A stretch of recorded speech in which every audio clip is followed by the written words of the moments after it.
Hello, Morris. It's Miss Bake here, and welcome to your comprehension session for this week. Our learning objective for comprehension today is: can I answer questions about a text by reading and listening to it? So, for the past 2 weeks, we have been answering questions about the book Man on the Moon. Last week, we left Bob with the tourist. Let's find out what happens next. So remember, you need to do very good listening and very good looking. I'm going to read the passage at the top, which is in the white box over here, and then we're going to answer the questions that are underneath. So good listening. By 4:30, all visitors must leave the moon. Bob looks around to see that everyone has left.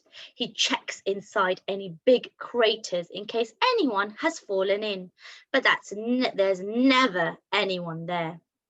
Right, the question is, who is left on the moon at 4:30?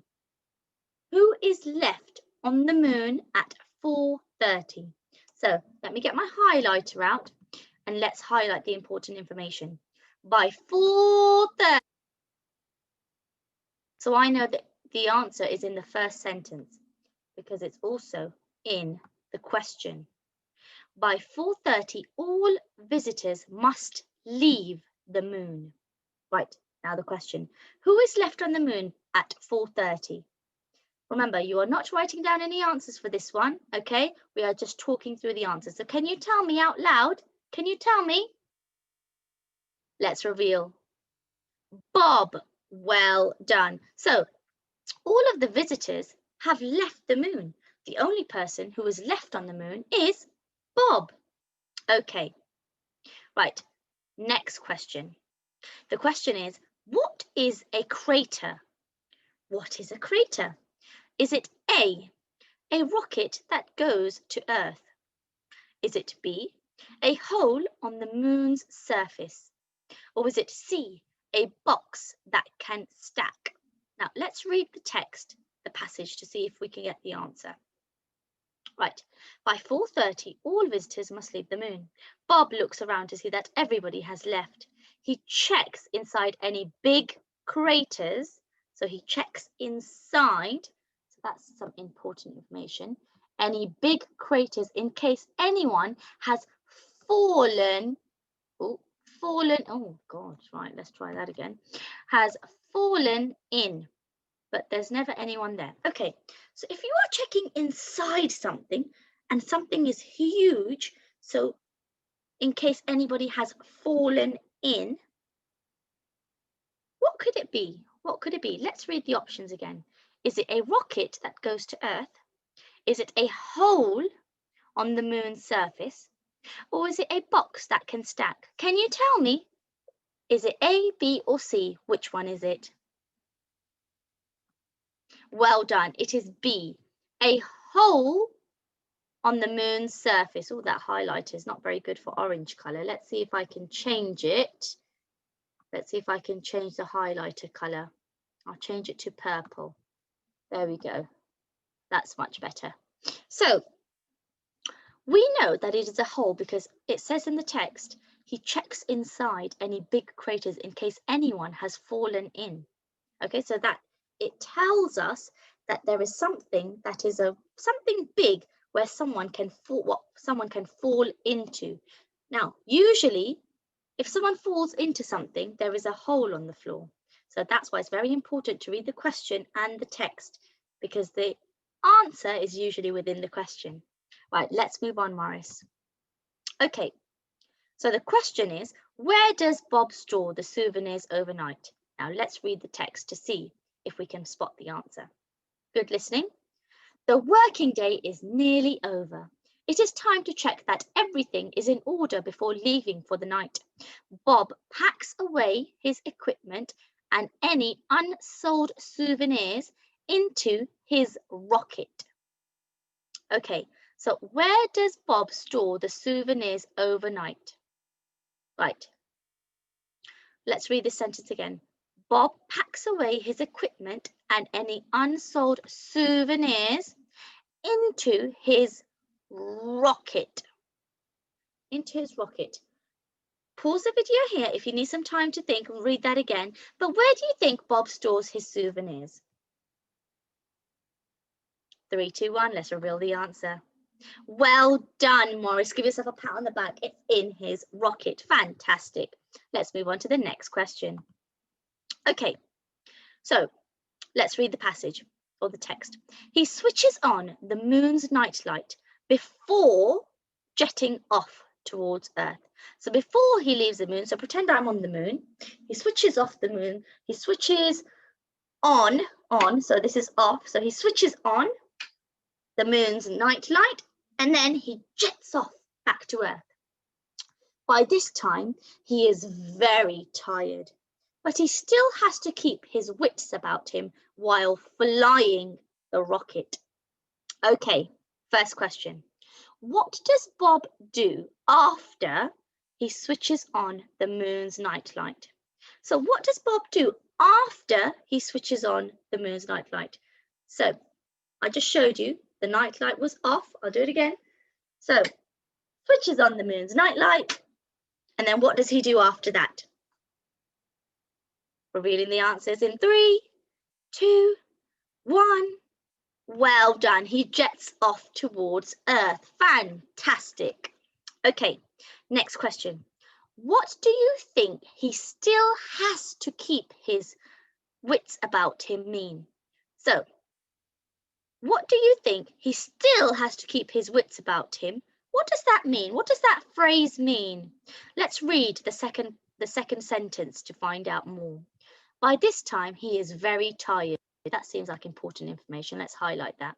But he still has to keep his wits about him while flying the rocket. Okay, what do you think that means? Talk to your teddy.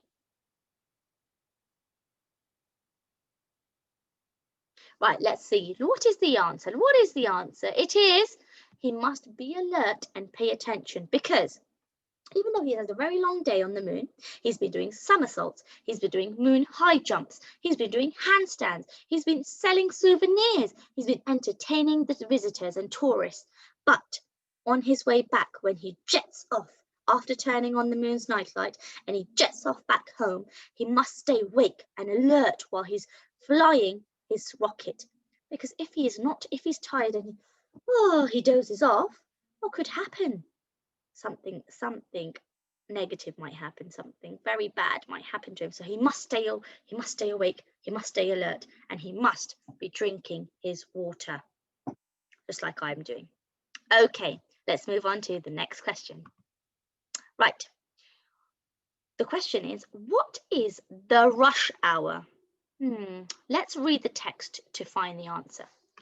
As he reaches Earth, it's about 5 o'clock.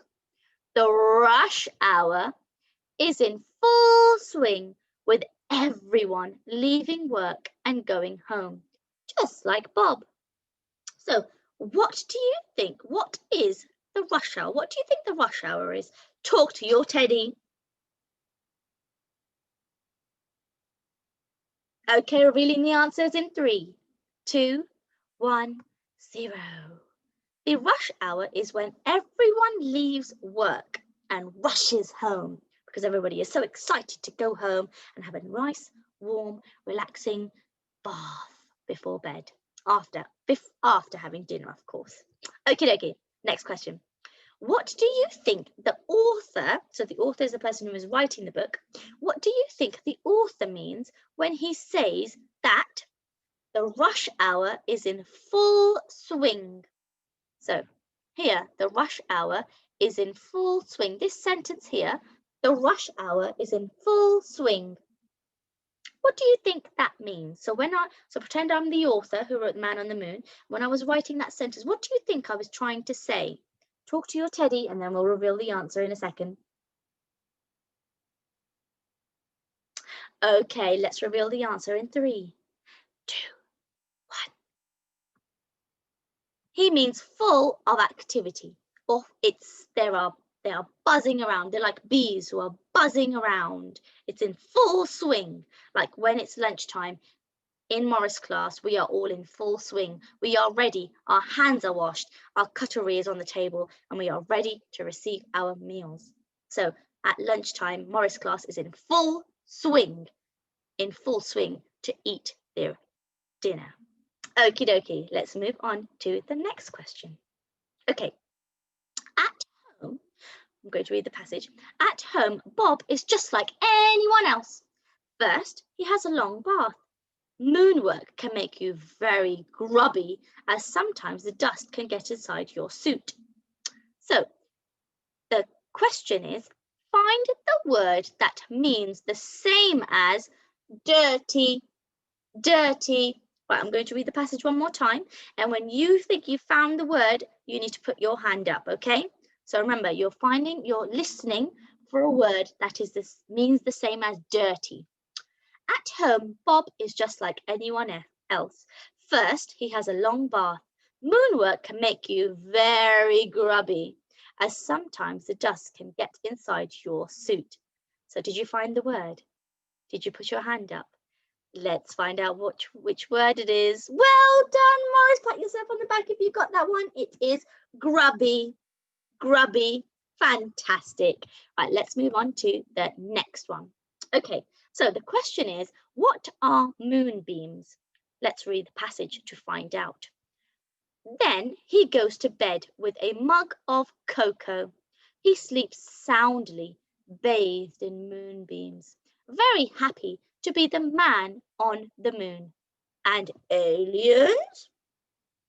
Okay, what are moonbeams? Talk to your teddy. Okay, revealing the answer in 3, 2, 1. Well done. Moonbeams are the light that comes from the moon. Okay, so a beam of light, the expression usually is a beam of light. So a beam is something like that, is really straight. And how can I explain it? Oh, well, there are 2 meanings of a beam. A beam is also one is like a wooden plank that goes in your roof. It's to support. It's a bit like a what is it called? I've forgotten now. My dad used to tell me when I was younger. Never mind. This is not story time. We're in comprehension. I get carried away sometimes. So a beam of light. This was like a very strong, concentrated light that shines through. So that is what it is referring to when it says bathed in moonbeams, the light that comes from the moon. Okay, next question. Does Bob like his job? So do you think Bob likes his job? And if the answer is yes, how do you know? Let's read the text. Then he goes to bed with a mug of cocoa. He sleeps soundly, bathed in moonbeams, very happy to be the man on the moon. And aliens? Right. How do you know that Bob is very happy to be the man on the moon? How do you know? Let's reveal the answer. Ding, ding, ding, ding, because it says he is very happy to be the man on the moon. That's how you know he likes his job. Fantastic. Okay, and on the very last page, we have a challenge. Okay, so in this part of the lesson, you will need your pen and paper, or pencil and paper, or your whiteboard, whatever method you would like to write on and write with. So your challenge, Morris class, is, it says, can you number these events from 1 to 5 in the order that they happen in the book? So number 1 has been done for you. Bob sweeps up the rubbish on the moon.